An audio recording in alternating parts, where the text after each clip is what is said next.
Muito bem, a gente vai continuar o nosso culto. Agradecer então pelo novo membro no louvor. Que Deus abençoe. O Senhor continue usando a vida da irmã para adorar o Senhor. Eu ia cantar também para ajudar a Letícia, mas ela falou que era melhor não sei porquê. Né? Deixa eu cantar para te ajudar. Ela falou, melhor não, amor. Não entendi. Acho que foi alguma indireta. Nós vamos então continuar, irmãos, nosso tempo aqui na palavra. Nós estamos no livro de João, o Evangelho de João. Vou convidar você a abrir aí sua Bíblia. E nós chegamos aí no Evangelho de João, capítulo 5. É uma história muito interessante, conhecida, que é a cura do paralítico no tanque de Betesda. Então, é um texto, uma história bem conhecida. Aqueles que já assistiram aí o Chosen, não sei se já viram esse episódio, né? Eu acho interessante que o Chosen, eles procuram lá um enredo todo, constrói uma coisa, né? O camarada era irmão de um dos discípulos e esse estava no tanque de Betesda. Tirando isso aí, que não tem nada a ver, né? A ideia dele chegar ali no tanque de Betesda mostra um pouquinho dessa realidade que existia na época, né? E esse tanque, eu não sei se você sabe, mas Betesda significa Casa da Misericórdia. E esse tanque era um lugar onde as pessoas que não eram bem vistas ou não tinham oportunidades na sociedade, elas iam. Então, o cego, aí você vai ver que o texto vai dizer que tinha cego, coxo, tem mais uma outra doença ali que depois a gente vai ver, mas essas 3 enfermidades que eram assim muito pesadas sobre as pessoas, elas não podiam fazer absolutamente nada, elas tinham que viver de mendicância, elas não tinham muitas vezes apoio dos familiares. A gente vai ver que esse homem, quando fala com Jesus, ele disse assim, eu não tenho ninguém para me ajudar, eu estou sozinho aqui, não tenho ninguém para me colocar ali na água. Então você percebe que Jesus vai no lugar onde está representado a escória da humanidade ali naquela época. Os moribundos da humanidade. As pessoas menos quistas em Jerusalém, elas estão ali. Outra coisa interessante desse tanque de Betesda é que existiam vários outros tanques. Eu sei que você já ouviu falar na Bíblia também sobre o tanque de Siloé. Tanto o tanque de Betesda e o tanque de Siloé. São vários tanques onde a comunidade se servia de água. Porque ali não era você chegar na sua casa e abrir a torneira e tinha água na sua casa. Se você não sabe disso aí, mas na época da Bíblia não era assim. Né? Então os tanques eram um lugar onde as pessoas se serviam de água, iam ali para... Alguns eram um lugar de banho, né? E aí nesse tanque de Betesda tem uma ação interessante, porque ele é o tanque que serve o templo. Então ele está perto do templo e ele serve o templo. Então é um tanque onde as pessoas que vão levar animais para o templo para sacrificar passavam ali e lavavam os seus animais, para que eles pudessem chegar no templo limpinhos para poder ser oferecidos como sacrifício. Então, nesse lugar grande, a Bíblia diz que eles tinham 5 pórticos, 5 lugares, onde tinha pessoas que se serviam e iam ali para esse tanque. Era também o lugar onde as pessoas usavam para fazer um ritual de purificação. Como o nosso batismo, o tanque de Betesda era um lugar usado para se fazer um ritual de purificação dos judeus. E existia um conceito, existia uma crença, e a gente não pode pontuar de que ela seja verdadeira ou não, de que era um lugar de cura. Ou seja, as águas ali eram milagrosas. Por isso essas pessoas doentes ficavam ali e eles diziam que eles iam ser curados se eles fossem o primeiro a entrar na água quando um anjo do Senhor tocava a água e a água se movia. E esse homem diz para Jesus que ele nunca conseguiu chegar primeiro, porque ele é aleijado, ele não tinha ninguém para colocar ele na água, e quando ele pensava em chegar, vinha alguém e entrava na frente dele. Mas mesmo assim ele ainda estava lá. Não sei quanto tempo ele estava lá, mas a Bíblia diz que ele está paralítico há 38 anos. E ele tem a esperança de que a água um dia vai ser para ele. Vai se mover, talvez todo mundo durma e ele possa chegar na água sozinho, na esperança de ser curado. Então, a gente vai olhar para esse texto hoje. Para introduzir, para vocês lembrarem, domingo passado a gente estava falando que Jesus está numa caminhada de volta de Jerusalém, lembra? Ele sai de Jerusalém, dá uma paradinha lá em Samaria, conversa com uma mulher. Depois de conversar com ela, fica 2 dias ensinando em Samaria. Aí ele diz para o povo: olha, eu preciso continuar a viagem, porque eu quero chegar na Galileia. Ele chega na Galileia. Depois que ele chega na Galileia, ele decide voltar a Caná, que é onde ele tinha feito o primeiro milagre de transformar a água em vinho. E quando ele chega em Caná, ele fala: olha, o único lugar onde o profeta não é aceito é na sua casa. Então ele está dizendo ali que na Galileia ele não era muito bem visto ainda. Mas ele tem uma recepção diferente em Caná da Galileia naquela hora, porque algumas pessoas ali foram para Jerusalém na época da Páscoa e viram os milagres que Jesus fez. Quando viram os milagres que Jesus fez, acharam que poderiam receber Jesus de uma maneira diferente, com a intenção de que Jesus pudesse ajudá-los de alguma maneira. Além disso, nós vamos ver nesse texto da semana passada que Jesus encontra ali um oficial do rei que está em situação difícil, seu filho está morrendo.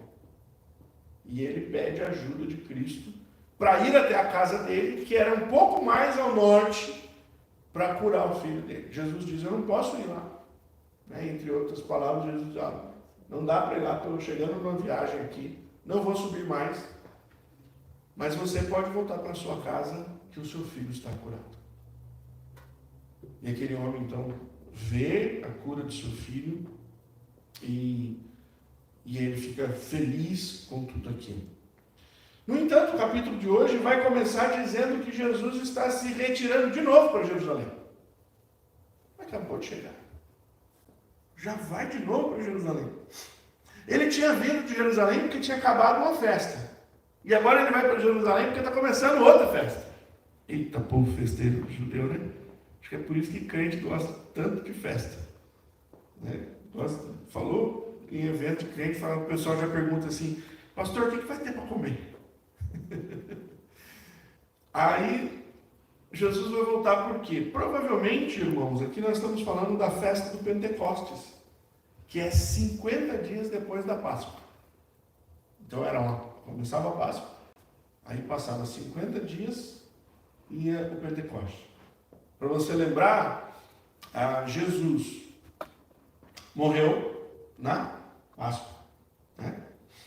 Aí ele ressuscitou, ele fica 40 dias com os discípulos, ressurreto, é levado ao céu e diz para os discípulos: espera que eu vou mandar o Espírito. E aí depois de 10 dias que eles ficam orando ali no cenáculo, no dia de Pentecostes, 50 dias depois da Páscoa, vem o Espírito Santo sobre a igreja. Então, muito provavelmente essa festa aqui que Jesus está voltando é a festa do Pentecostes. Que o Pentecostes não tem nada a ver com o nosso Pentecostes cristão. O Pentecostes cristão aconteceu por causa do Pentecostes judaico, que era a festa das primeiras colheitas, certo? Então o que acontecia em Israel? Quando tinha as primeiras colheitas, o que o povo fazia? Era uma ordem bíblica. Como é que você faz para dar o dízimo do Senhor? Você faz lá, junta tudo que você colheu, 90% bom você pega para você, 10% que está ruim, que aqueles negócios mais ou menos, você pega e dá para Deus. É assim? você vai fazer a colheita, as primícias, as primeiras coisas que você receber, você vai até o templo e entrega. Então o Pentecostes era uma festa das primeiras coisas. E Deus escolheu o Pentecostes para derramar o Espírito Santo em Atos, porque foram as primeiras conversões ao cristianismo. Atos capítulo 2. Tá bom? Então Deus está usando todo o simbolismo do Antigo Testamento para colocar. Por que você falou tudo isso, pastor? Para lembrar vocês dessa festa de 50 dias depois, que é a provável festa que Jesus está indo. Então agora eu quero que você olhe para o texto hoje. Jesus está chegando em Jerusalém, ele está entrando e lá tem a porta das ovelhas. E nessa porta das ovelhas por onde ele entra, o primeiro lugar que ele vai é o tanque de Betesda. E o que ele vai fazer ali? Então eu quero que você pontuar para você algumas coisas que encontramos ao ler esse texto. Primeira coisa que você vai ver, era um tanque onde se encontrava um número grande de enfermos. Então eram cegos, coxos e paralíticos. Outra coisa que você vai ver, havia uma crença que as águas daquele lugar eram milagrosas. O anjo passava lá e a água, na hora que o anjo passava, curava as pessoas. Outra coisa que você vai ver, Jesus se apresenta para ajudar um daqueles moribundos. Tinham muitos. Eram 5 pórticos cheios de gente precisando de ajuda. Jesus vai lá, encontra um deles e diz: estou aqui para ajudar você. Você vai ver nesse texto que os judeus ficaram bravos porque o ex-paralítico agora anda e carrega a maca dele. Dá para entender que o camarada ficou bravo? Porque um cara foi curado e carrega a maca dele? Não dá muito para entender, mas Jesus, o texto vai dizer para nós que os judeus aconteceu isso. Você vai ver no texto que os judeus também ficaram bravos porque Jesus, além de quebrar o sábado curando o camarada, incentivou o camarada a quebrar o sábado. E além disso, Jesus ainda se igualou a Deus, porque ele diz: eu e o Pai trabalhamos juntos. Então o texto vai mostrar para nós essas nuances. E eu queria convidar você a ler o texto. João, capítulo 5, do verso 1 ao verso 18. Se você tem aí sua Bíblia, pode abrir. Se não tem, ali atrás tem o nosso boletim e tem o texto lá para você acompanhar. Diz assim: passadas estas coisas, havia uma festa dos judeus e Jesus foi para a festa, foi para Jerusalém.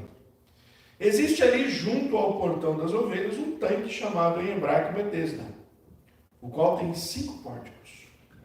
Nele jazia uma multidão de enfermos, cegos, coxos, paralíticos, esperando que a água se movesse, porque um anjo descia de tempos em tempos, agitando-a. E o primeiro a entrar no tanque, uma vez agitada a água, sarava de qualquer doença que tivesse. Estava ali um homem enfermo, havia 38 anos.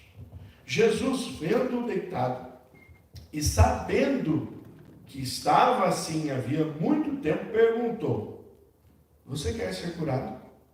O enfermo respondeu: Senhor, não tenho ninguém que me ponha no tanque quando a água é agitada. Quando tento entrar, outro enfermo chega antes de mim. Então Jesus lhe disse: levante-se, pegue o seu leito e ande. Imediatamente o homem se viu curado e, pegando o leito, começou a andar. Aquele dia era sábado. Por isso os judeus disseram ao que tinha sido curado: é sábado, e neste dia você não tem permissão para carregar o seu leito. Ao que ele lhes respondeu: o mesmo que me curou me disse: pega o seu leito e ande. Perguntaram-lhe: quem é o homem que disse a você: pegue o seu leito e ande? Veja que eles não perguntaram quem é o homem que curou você. Eles perguntaram quem é o homem que disse a você, pegue o seu leite. Aquele que tinha sido curado não soube responder por que Jesus tinha se retirado por haver muita gente naquele lugar. Mais tarde, Jesus o encontrou no templo e lhe disse, olha, você foi curado, não peque mais, para que não lhe aconteça coisa pior. O homem se retirou e disse aos judeus que tinha sido Jesus quem o havia curado. E por isso os judeus perseguiam Jesus, porque fazia estas coisas no sábado. Mas Jesus lhe disse, meu pai trabalha até agora, e eu trabalho também. Por isso os judeus cada vez mais queriam matá-lo, porque além de desrespeitar o sábado, também dizia que Deus era seu próprio Pai, fazendo-se igual a Deus. Vamos orar mais uma vez? Senhor, nós estamos diante da Tua Palavra e ela é perfeita, ela é poderosa, ela nunca volta vazia. Sempre faz aquilo que o Senhor determina que ela faça. Palavra poderosa, capaz de rasgar os nossos corações. Como Jeremias diz, a Tua Palavra é como uma marreta que esmiuça a pedra. Oramos para que sejamos convencidos pelo Senhor. Ilumina os nossos olhos, ó Espírito, para que ouçamos e entendamos a Tua Palavra. Em Cristo oramos. Amém. Quero convidar você então a olhar para esse texto nessa manhã sob o seguinte prisma. O milagre de Cristo expõe problemas que a enfermidade, maiores que a enfermidade daquele homem. Então veja, o milagre de Cristo expõe problemas maiores que a enfermidade daquele homem. Então Jesus vai lá curar um homem. Impressionante, o homem é curado. E quando o homem é curado, a primeira coisa que o milagre faz, irmãos, é expor a religiosidade dos judeus. Essa é a primeira coisa que fica clara no texto. O homem que foi curado, ele está sem andar 38 anos. Você consegue imaginar o estado físico de um homem que não anda há 38 anos? Não há musculatura no seu corpo. Já foi. Ele é pele e osso. Ele não tem musculatura. Você consegue imaginar que provavelmente esse homem vivendo ali, ele não tinha uma boa higiene? A gente precisa às vezes entender, porque às vezes no desenho parece um homem bonitinho, deitado ali, né? E aí Jesus chega ali e cura aquele homem. Não, aquele homem ali era alguém que estava numa situação de grande necessidade. E ele está ali 38 anos vivendo aquela vida. Ele é uma pessoa solitária, pois ele diz que ninguém pode ajudá-lo a entrar na água quando essa é agitada. Então ele provavelmente não tinha um irmão que morasse perto, alguém que pudesse tirar um tempo e ficar ali com ele, porque as pessoas precisavam fazer as suas outras coisas. E ele está ali porque ele não pode fazer nada além de ficar ali e pedir misericórdia. Na casa da misericórdia, ele estava pedindo misericórdia. E ali provavelmente muitos eram assistidos, porque estavam perto do templo, então eles deveriam receber as coisas que sobravam do templo, o alimento, eles deveriam receber algum dinheiro, alguma coisa, e por isso eles se juntavam ali.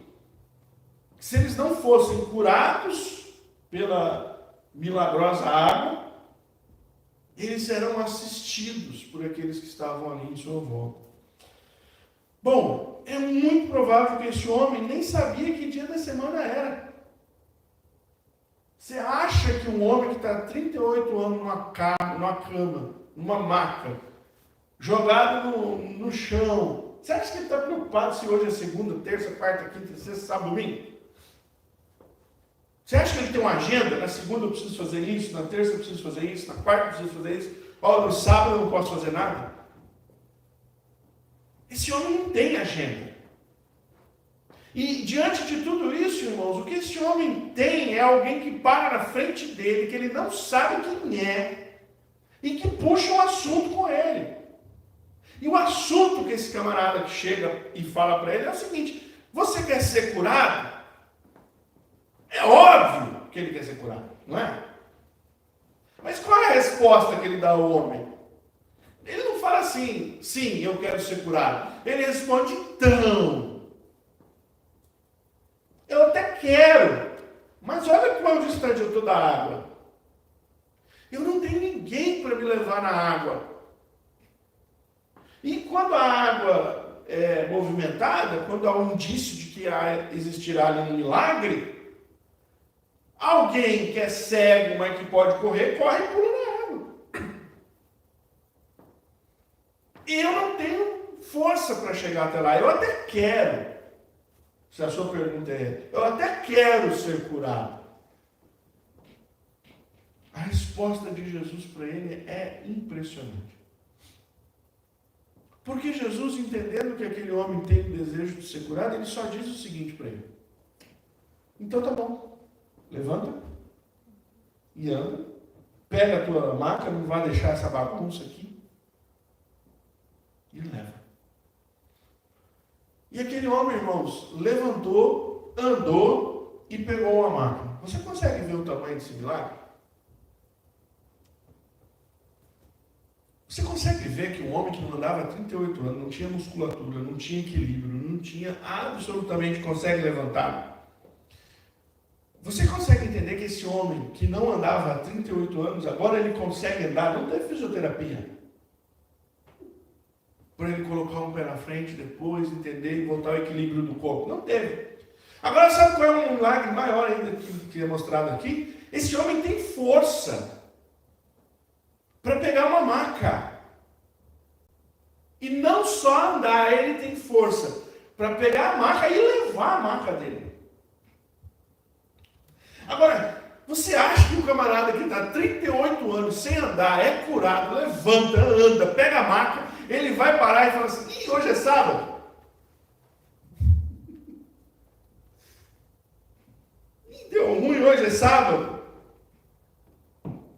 Ele não está nem aí, que dia que é, ele não sabe nem que mês que é. Talvez saiba porque a euforia do Pentecoste, as pessoas chegando ali, e ele vendo toda aquela bagunça, ele vê que aumenta o nível de animais que vão ser lavados ali naquele tanque para ser sacrificado. Ele sabe que está acontecendo alguma coisa, provavelmente ele sabe, foi a Páscoa, agora é a Pentecoste, tá bom, mas ele não está muito preocupado com nada religioso, ele está preocupado agora em celebrar, em vivenciar o que Deus fez na vida dele. Então ele sai com a maca, ele agora podia levar uma maca, ele podia andar, isso para ele é a realização. É a realização. Pergunta a alguém que sofreu um acidente, que teve que ficar muito tempo numa cama, que quando ele anda, o que ele gosta de fazer? Ele gosta de andar, pelo simples fato de andar. Porque é um milagre, é uma coisa que ele está vivendo novamente. Esse homem não sabia que era sábado, mas irmãos, tinha alguém que sabia. Sabe quem sabia que era sábado? Quem curou ele. Quem curou ele sabia que era sábado. Jesus sabia que era sábado. E ele decidiu realizar esse milagre no sábado de propósito. Jesus decidiu porque ele queria que os homens vissem ali como estavam os seus corações religiosos. Jesus sabia que aquele homem, ao sair do pórtico, iria passar perto do templo. Jesus sabia que ele ia encontrar os guardas do templo. Jesus sabia que eles iam encontrar os fariseus, os saduceus, os religiosos da época. E Jesus queria que aquele milagre expusesse o coração.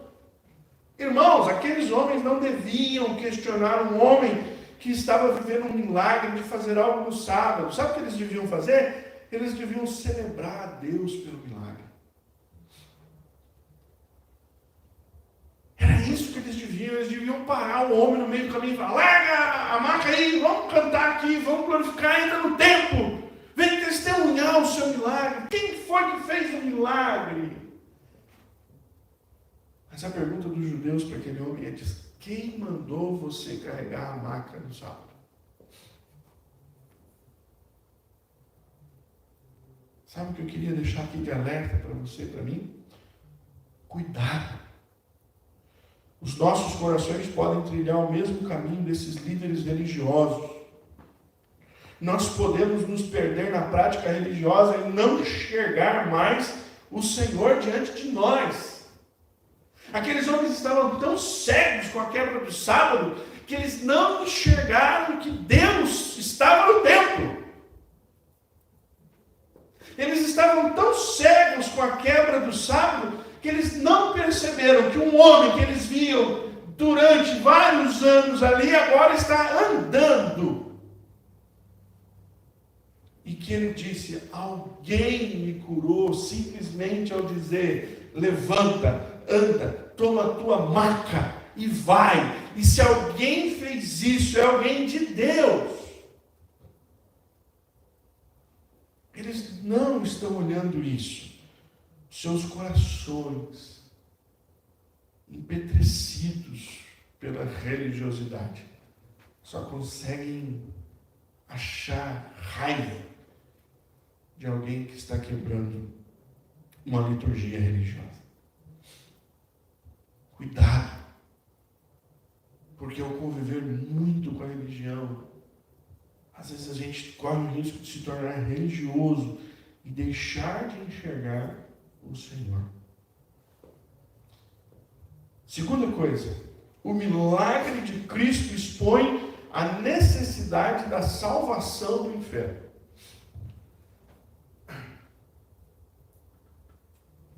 Interessante que esse é o único milagre que Jesus encontra a pessoa duas vezes. Não tem outro. Ele vai lá, cura aquele homem um dia, vai embora. No outro dia ele volta, vai atrás do homem de novo, que ele tem que conversar com o rapaz. O texto diz então que Jesus vai conversar, por quê? Porque a obra na vida daquele homem estava incompleta. Vocês lembram da história dos 10 leprosos curados?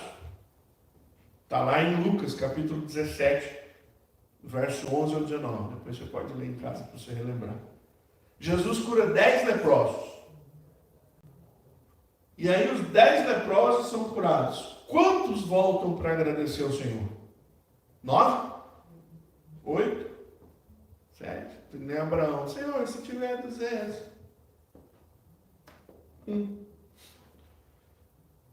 10 receberam um milagre. 1 voltou para agradecer ao Senhor.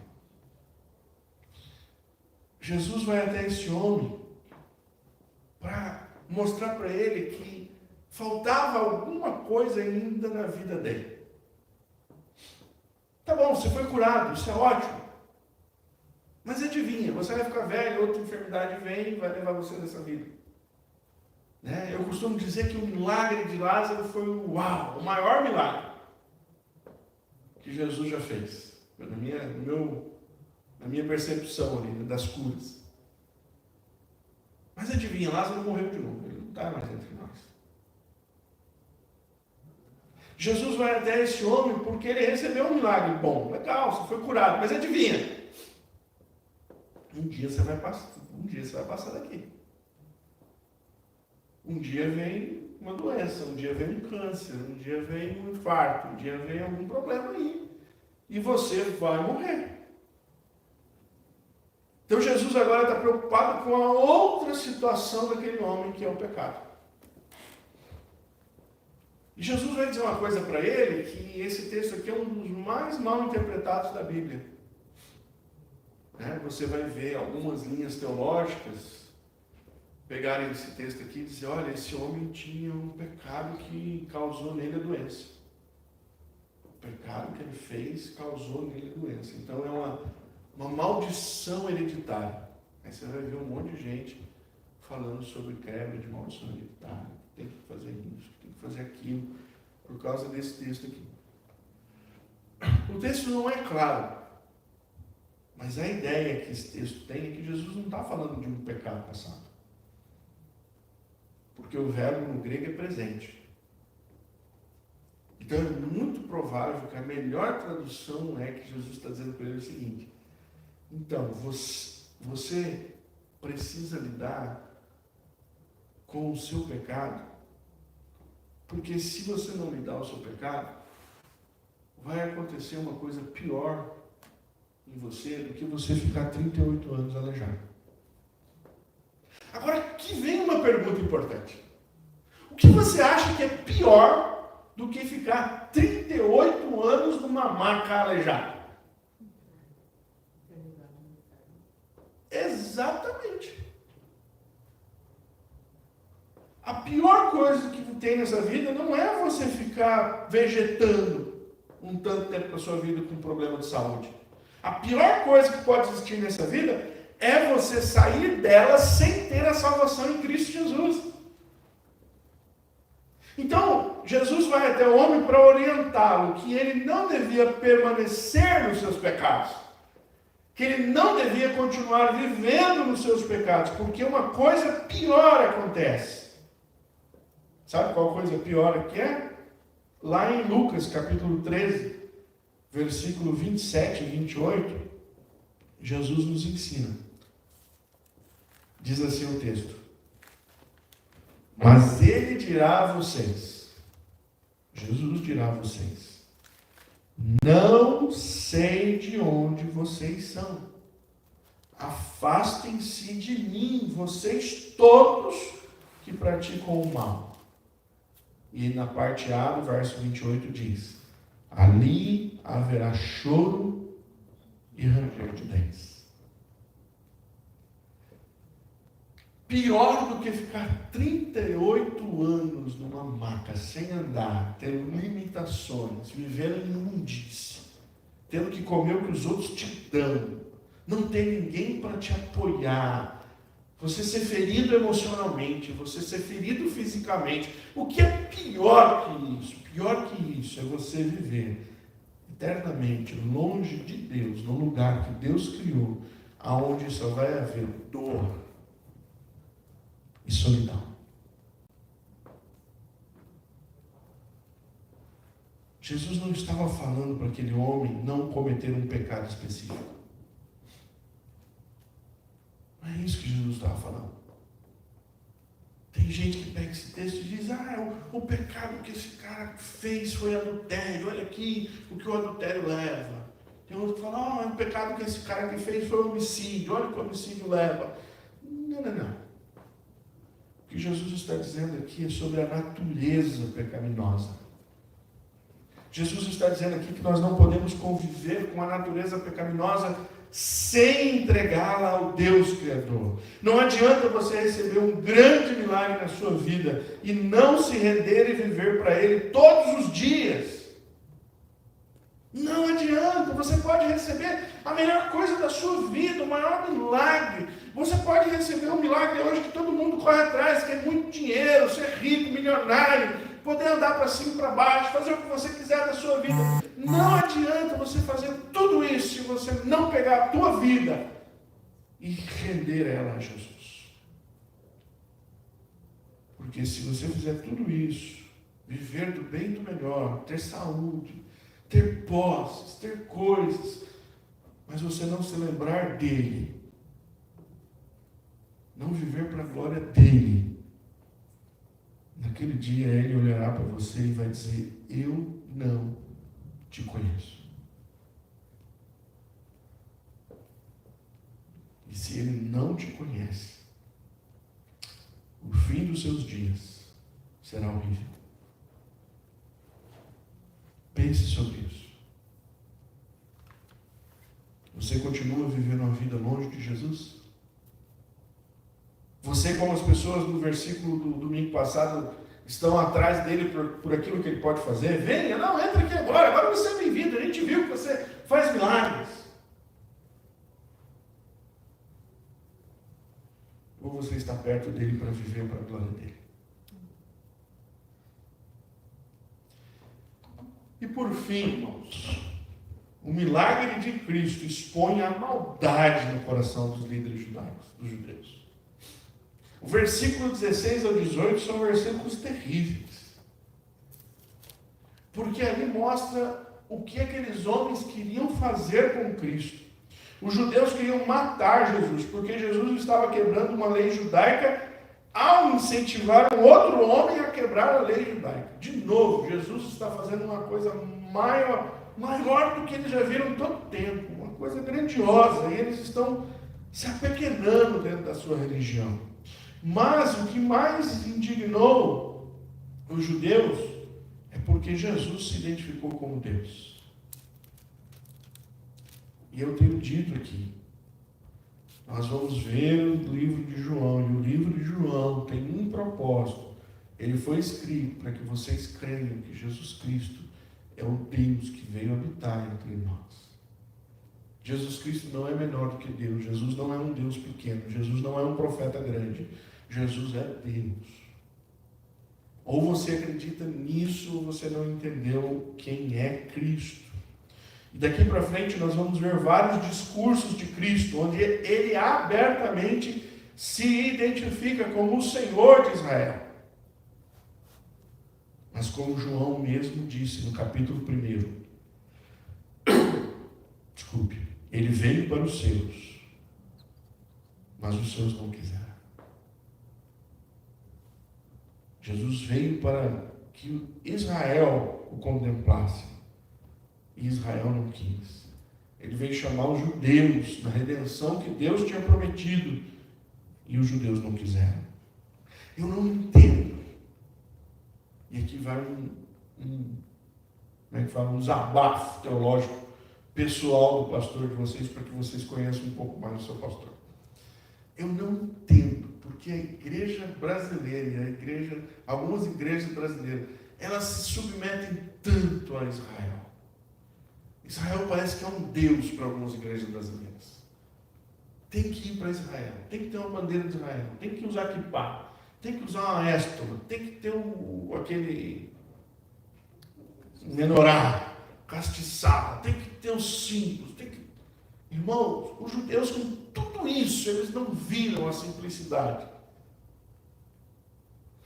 Eles não enxergaram. E tanta gente fala, não, porque Deus ama os judeus, porque o povo de Deus está guardando os judeus, porque Deus vai abençoar os judeus, porque Deus vai abençoar os judeus. Irmãos, os judeus hoje são inimigos de Deus. Sabe o que aconteceu em Israel essa semana? Um grupo israelita foi atacar uma igreja cristã. Que a gente fala dos muçulmanos, não, os muçulmanos odeiam a igreja. Irmãos, os judeus odeiam a igreja também. Porque eles não viram Jesus naquela época, e eles ainda não viram Jesus. E Jesus nos ensinou que todos vão nos odiar. Então, irmãos, tá bom, Jesus veio dos judeus, o povo judeu a gente aprecia por causa da história que eles tiveram no Antigo Testamento, a gente estuda sobre eles, a língua deles é importante para a gente descobrir as verdades espirituais, mas saiba que nesse momento atual da igreja, Deus tem uma aliança com o povo dele é a igreja de Jesus.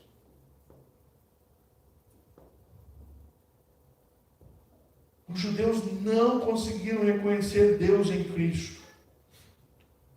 Ao olhar para Jesus, eles preferiram dizer, quem é esse que manda você quebrar o sábado? Ao olhar para Jesus, eles decidiram que eles queriam odiar e levá-lo à cruz.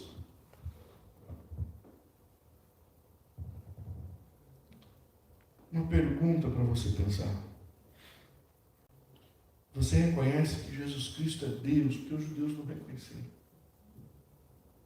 Ele esteve lá, cumpriu o propósito de andar entre eles e os judeus não reconheceram.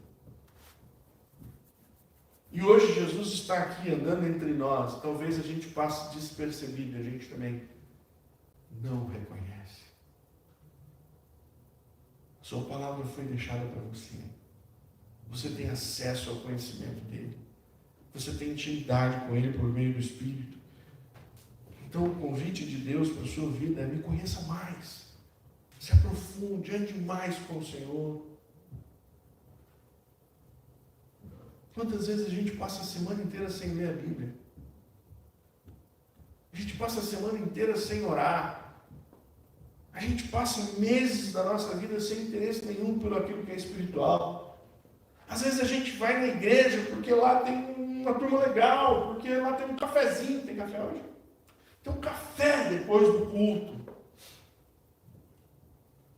Porque às vezes, e os irmãos que estão vindo aqui hoje, não conta para ninguém, mas às vezes tem gente que vem e traz donuts aqui na igreja. Então às vezes a gente pode ficar envolvido com tudo isso, e celebrar tudo isso, e esquecer de que nós precisamos reconhecer Cristo todos os dias da nossa vida. De segunda a segunda, não só no domingo. Lá em casa, na sua intimidade com Ele, na sua família, no seu tempo, na confissão dos seus pecados, no quebrantamento do seu coração, nas oportunidades que Ele te dá para viver dia após dia, você reconhece Jesus Cristo como Deus. Porque Ele passou do lado do judeu, e o judeu olhou para ele e falou: você que foi o camarada que mandou o cara levar a maca no sábado? Larga a mão de ser tapado, cara. Você está preocupado com a maca? Você está preocupado com alguém que levou uma maca no sábado? Sou eu!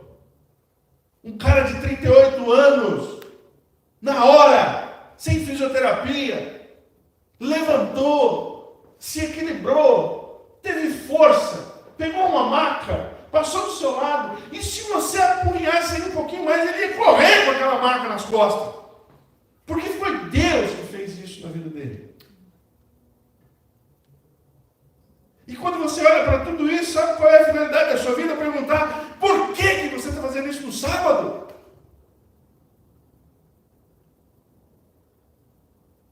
Jesus passou do lado de muita gente que não viram que Ele era Deus entre nós. Como é que você está olhando para Cristo hoje?